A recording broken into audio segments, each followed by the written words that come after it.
data released over the European session. What's the highlight for you? I mean, it's not really a day of highlights particularly, Zach, but we picked up a couple of points here. So around industrial production and output. First of all, French industrial output for April, quite disappointing. This figure comes in at minus 0.9%, and that was versus a forecast of plus 0.4. So it's missed, and it's missed by 3 times as much effectively. And the prior read for this figure was 0.0%. So a slightly disappointing number from France there.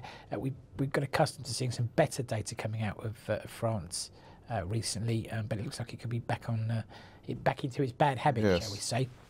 In terms of the equivalent figure in the UK, UK industrial production for April, again the month-on-month figure, up 1.2%, the number we saw this morning, versus a forecast of plus 0.6%, so effectively beating that by 100%, and much better than the prior read of plus 0.4%. That's amazing, isn't it? Yeah, it is. Ahead of the election and everything else, it was a really big win.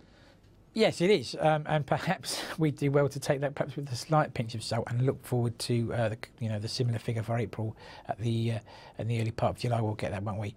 Sorry, for May rather, and just draw a comparison. But I guess George Osborne can go to the Mansion House speech tonight with a bit of a spring in his step, shall we say, after that number.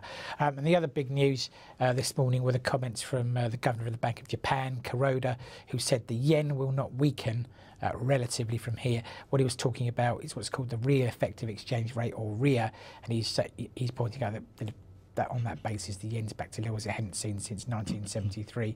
I have to say I'm still a sceptic, but the yen rallied strongly on the back of those comments, although it's weakening again now as we speak. But let's give him the benefit of the doubt and see what happens from here. Okay.